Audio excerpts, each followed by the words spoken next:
Donc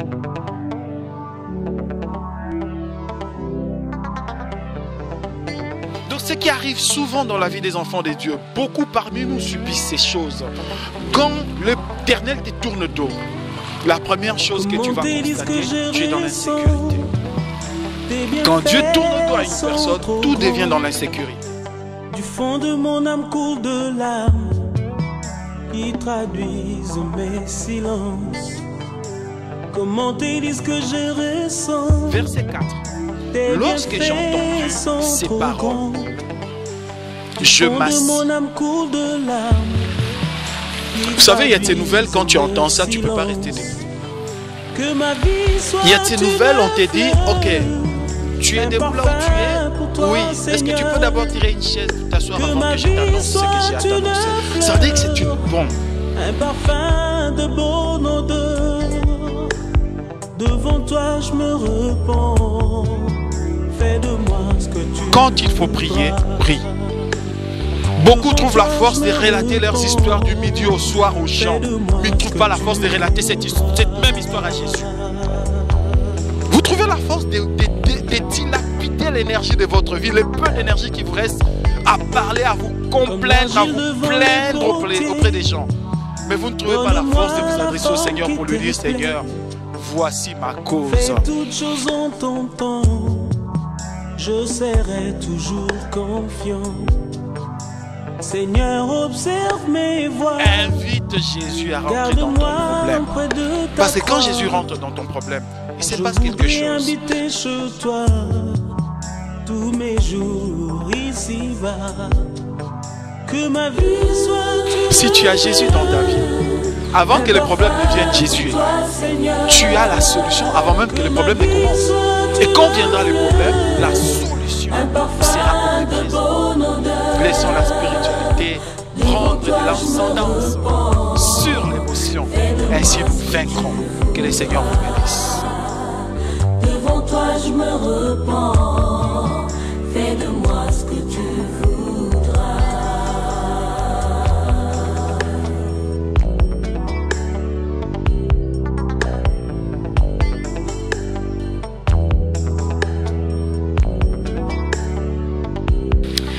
Bien-aimés dans le Seigneur, peuple de Dieu, chers internautes, fidèles téléspectateurs, je vous salue tous dans le nom de notre Seigneur Jésus-Christ et bienvenue à notre émission Moment d'édification Logos Rema, une émission qui vous propose un temps dans la présence du Seigneur notre Dieu, selon qu'il est écrit, demeurer dans les enseignements des apôtres.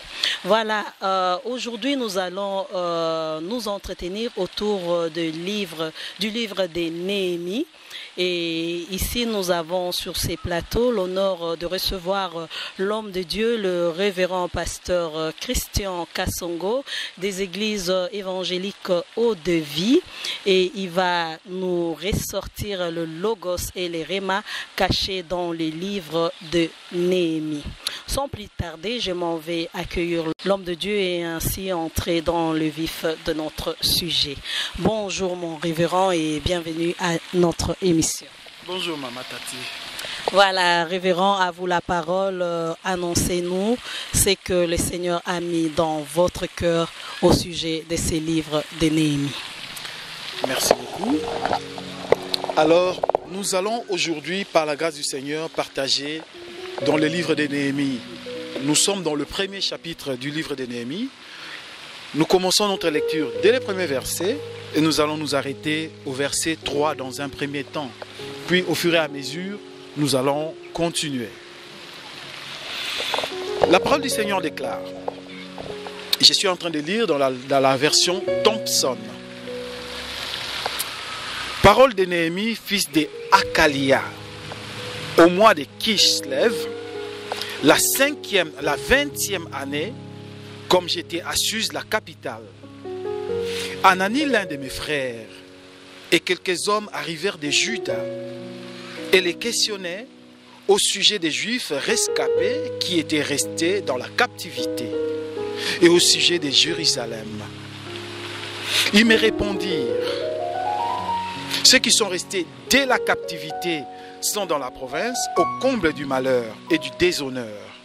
La muraille de Jérusalem et des brèches et ses portes sont brûlées par le feu. Verset 4. Lorsque j'entendis ces paroles, je m'assis, j'ai pleuré pendant plusieurs jours, j'ai pris le deuil, je jeûnais, je priais devant Dieu, les dieux des cieux.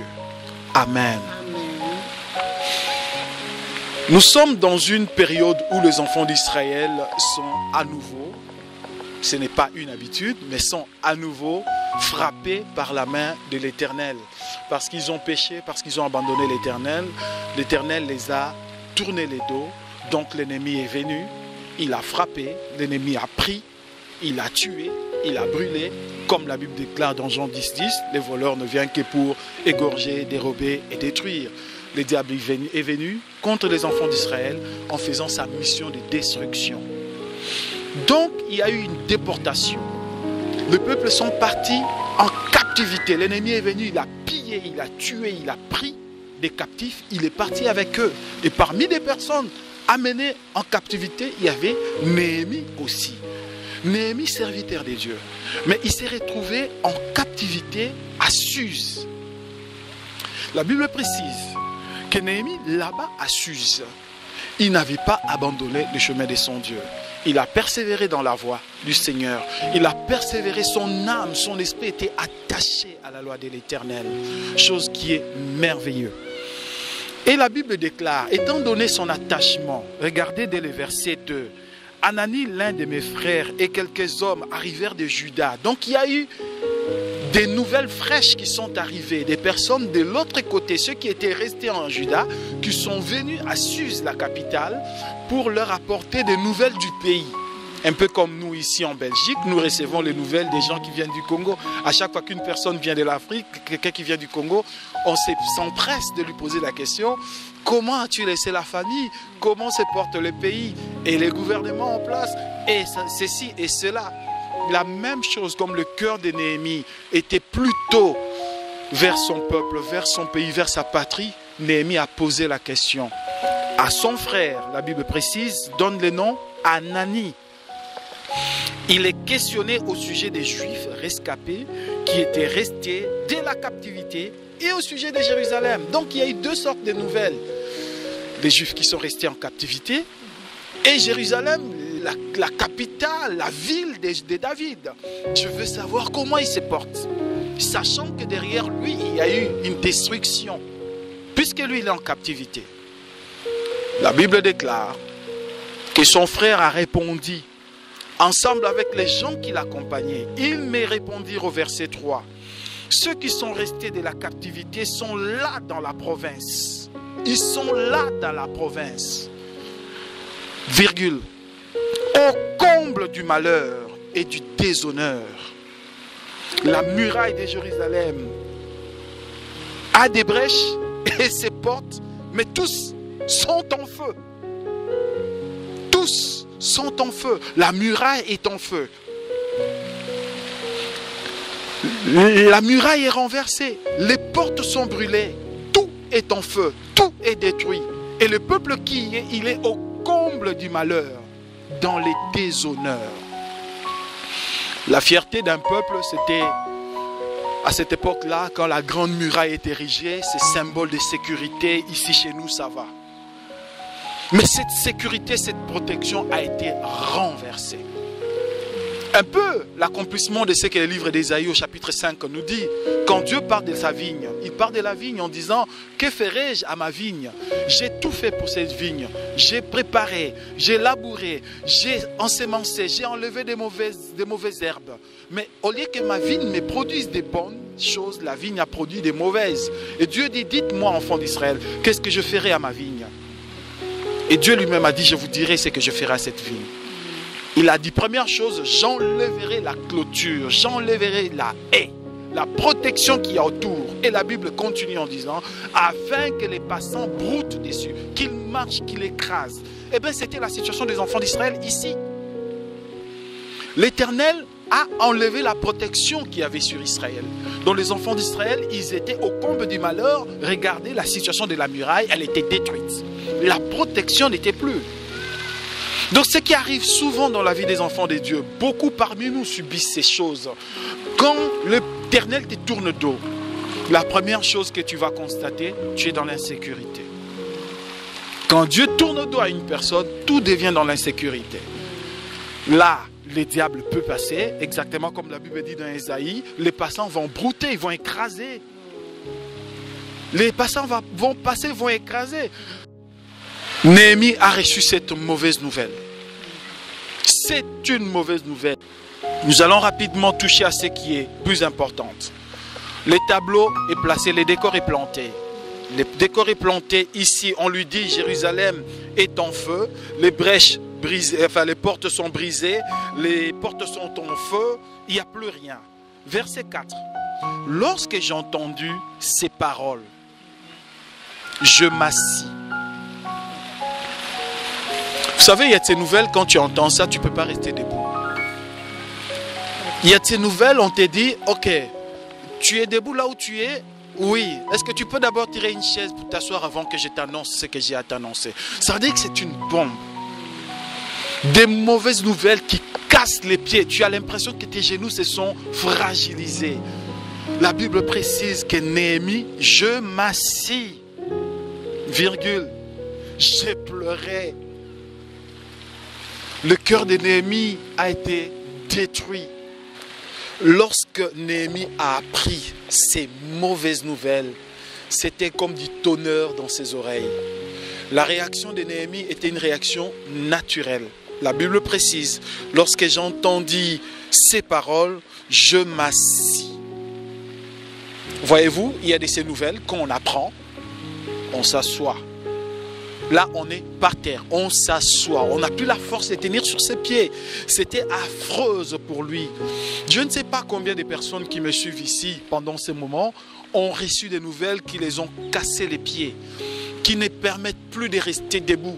Combien parmi ceux qui nous entendent ici ont, durant leur vie, peut-être cette année même, mon frère, ma soeur, tu as entendu quelque chose qui t'a mis à genoux.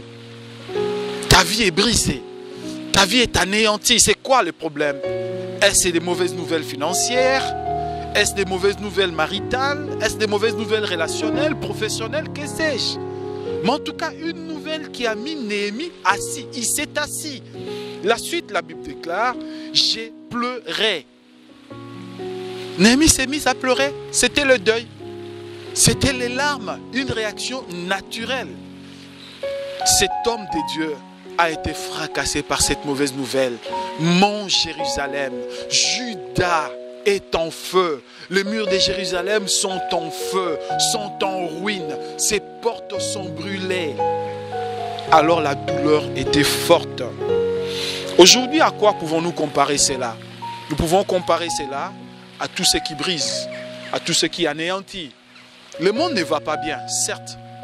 Et ne nous attendons pas à ce que le monde aille bien demain. C'est de pire en pire. Mais il n'y a que ceux qui placent leur foi en l'Éternel, qui renouvellent leur force et qui marchent en redressant les visages et qui marchent droit parce qu'ils ont la foi en Jésus. Et nous, nous sommes de ceux-là. Mais regardez, l'attitude de Néhémie, dans un premier temps, n'a pas aidé. J'aimerais qu'on distingue cette attitude de deux façons. Première façon, il s'est assis, donc il était brisé. Le ciel lui est tombé sur la tête. Deuxièmement, il a pleuré. Mais est-ce que le fait qu'il ait été brisé de la sorte, le fait qu'il ait pleuré, ça a apporté une solution? Non. Mais c'est une réaction naturelle. Mais ça n'a pas apporté la solution. Tout comme dans des problèmes que nous avons dans la vie, dans des difficultés que nous avons dans la vie, nous pouvons être brisés. Comme Néhémie, il s'est assis, il n'avait plus la force de tenir debout. Il y a d'autres, à cause de ces nouvelles, ils rentrent à dépression. Une si mauvaise nouvelle que la personne se retrouve en dépression. Une si mauvaise nouvelle que la personne se retrouve fracassée, anéantie. Est-ce pour autant qu'on aura la solution? Est-ce que renfermé dans sa chambre, ma soeur, pleurer matin, midi, soir vous apporte la solution? Ou est-ce que passer son temps en train de s'empiffrer des crèmes et manger pour éliminer la colère. Est-ce que ça va vous apporter une solution?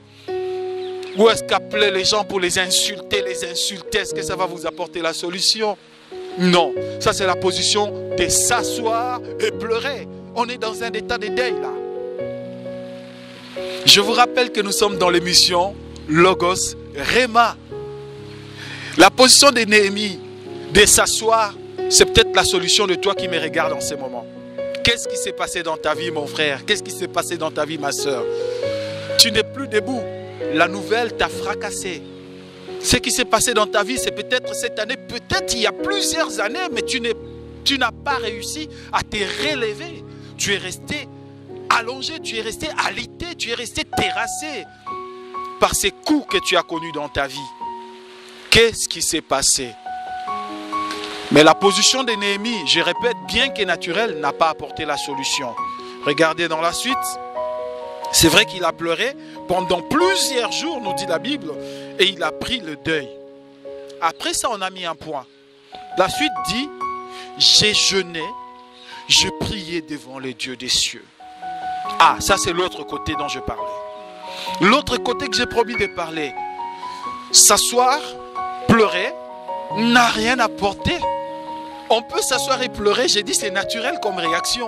Mais il faut faire plus que pleurer. Il faut faire plus que s'asseoir, plus qu'être terrassé.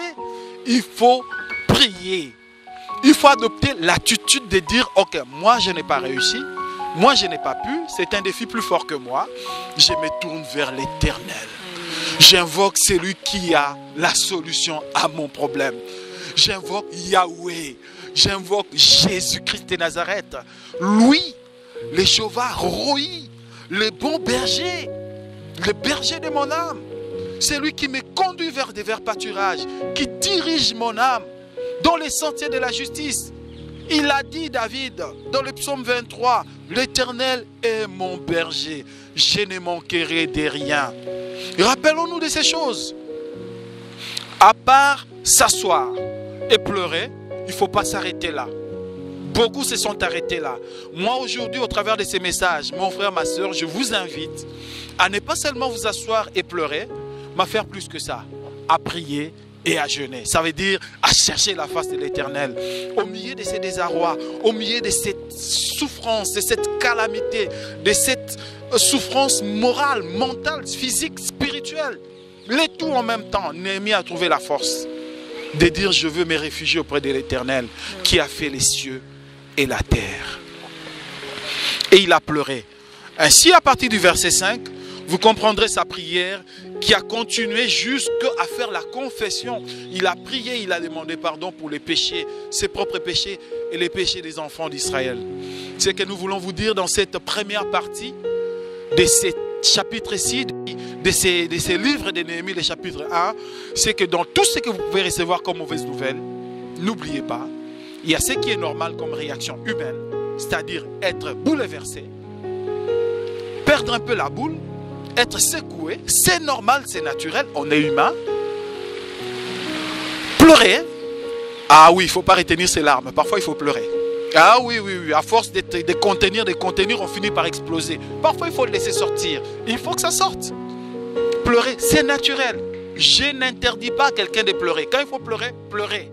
Mes soeurs, mes frères, quand il faut pleurer, pleurez. Ne dites pas, non, moi, mon bal n'allait la rater. Pleurez. Quand ça sort, vous sentirez mieux. Mais ne vous arrêtez pas à ça. Priez. Confiez-vous en l'Éternel. Je sais que ce n'est pas facile. Quand on en parle comme ça, ça paraît simple. Mais dans la réalité, je sais ce que c'est. Il y a ces moments où, dans cette désolation-là, on a l'impression que tous les versets de la Bible se ressemblent. Oui. Tu prendras la Bible pour méditer, tu as l'impression que tout se ressemble. Ça devient une monotonie. Tu vas ouvrir la bouche pour prier, tu dis Seigneur, tu as tout vu. Tu n'as plus de mots. Quand il faut prier, prie. Beaucoup trouvent la force de relater leurs histoires du midi au soir aux gens, mais ils ne trouvent pas la force de relater cette même histoire à Jésus. Vous trouvez la force de dilapider l'énergie de votre vie, le peu d'énergie qui vous reste, à parler, à vous complaindre, à vous plaindre auprès des gens. Mais vous ne trouvez pas la force de vous adresser au Seigneur pour lui dire, Seigneur, voici ma cause. Puis-je vous rappeler que dans la Bible, il est un livre qui s'appelle Lamentation de Jérémie. Avez-vous pris le temps de comprendre ce livre et son contenu? Lamentation de Jérémie. Allez-y plaider ensemble avec Dieu. Plaignez-vous auprès du Seigneur. Dites-lui ce qui ne va pas. Expliquez à l'Éternel votre cause. Lui, Dieu, il viendra intervenir en votre faveur. C'est pas pour rien que ce livre existe dans la Bible. Lamentation de Jérémie. Nous avons des lamentations. Mais apportons-le devant l'Éternel. Et disons à Dieu ce qui ne va pas, ce qui fait mal. Moi, j'ai appris à être franc envers l'Éternel. Seigneur, j'ai mal. On m'a fait du mal. Mais je m'en remets à toi. Toi, le juste juge qui défend la cause du juste. Seigneur, il y a telle situation qui me dérange. Je m'en remets à toi. Toi qui sais toutes choses. Toi qui rendras chacun selon ses œuvres. Seigneur, il y a telle situation. Je ne sais pas me battre seul. Viens combattre à ma place. Invite Jésus à rentrer dans ton problème.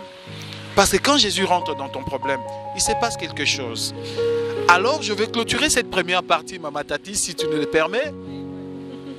Rappelez-vous que ce jour-là, c'était le mariage, noce de Cana.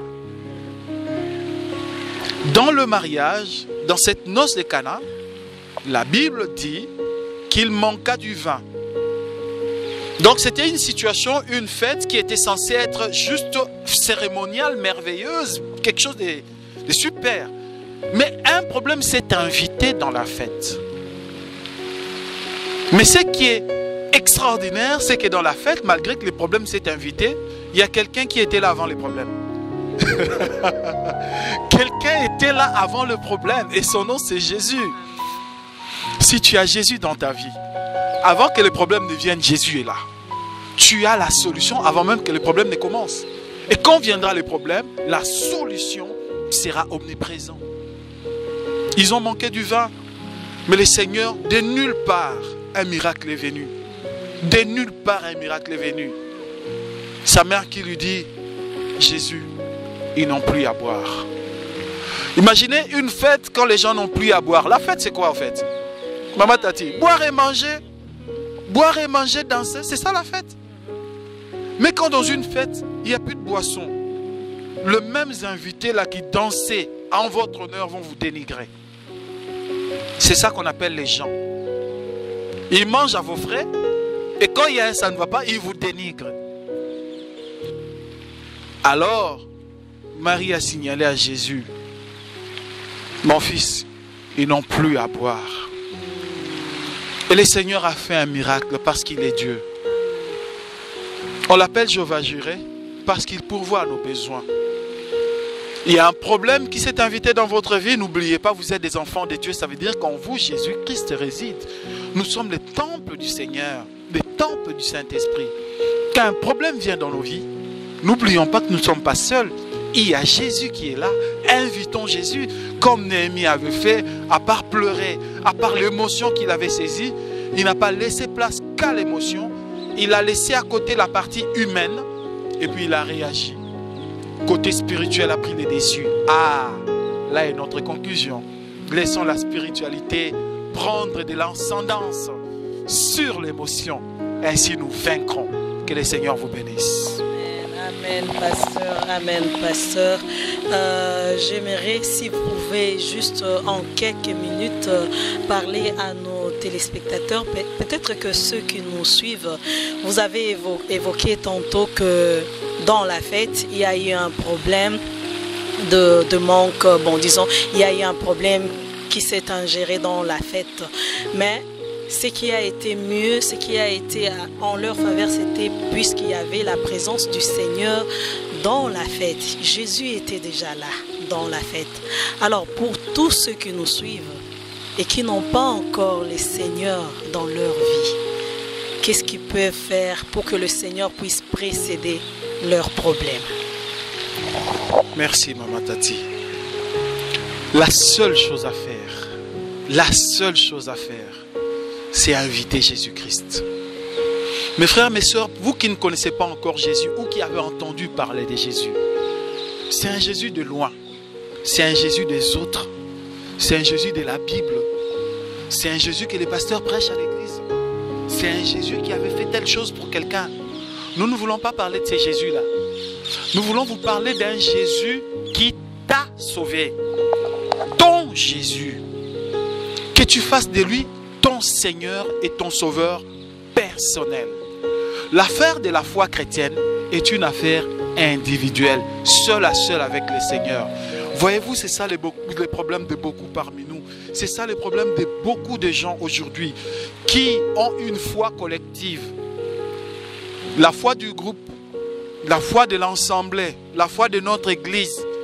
Nous prions, mais quand le problème te frappe, toi tout seul, là, cette foi-là n'a plus beaucoup d'efficacité. À un problème personnel, il faut une foi personnelle.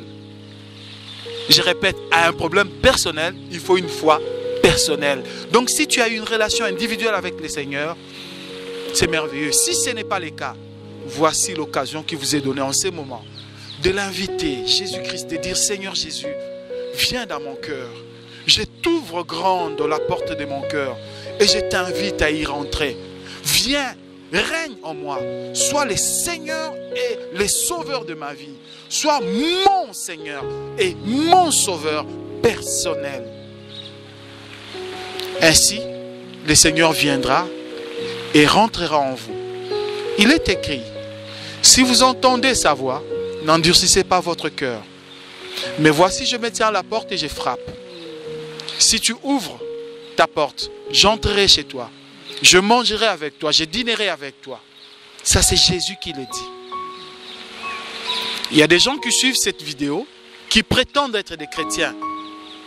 Les chrétiens des dimanches ou les chrétiens de tout le monde. Mais toi et ton Dieu, toi et Jésus, c'est quoi votre relation?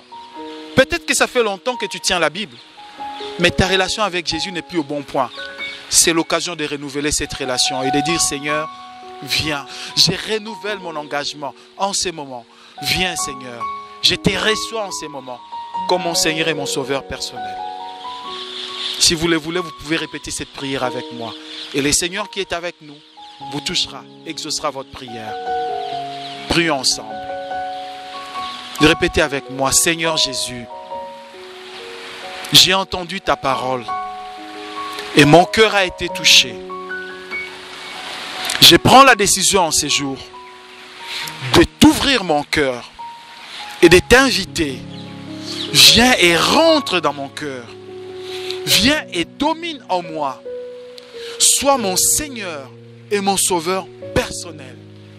À partir de cet instant, Seigneur, que ma vie t'appartienne. Que tout en moi soit à toi. Que tu en sois le seul maître. Je dis non au péché.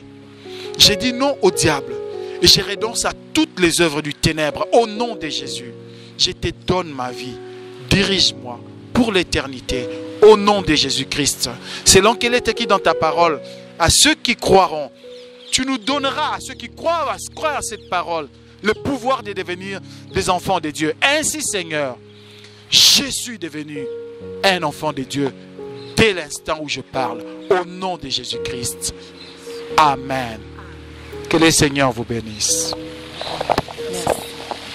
Merci, peuple de Dieu, que le Seigneur vous bénisse. Si vous voulez réagir, n'hésitez pas à nous contacter via les numéros qui vont s'afficher au bas de l'écran et surtout, n'hésitez pas à vous abonner aussi. Que le Seigneur vous bénisse et à très très bientôt. Merci, homme de Dieu. Au revoir.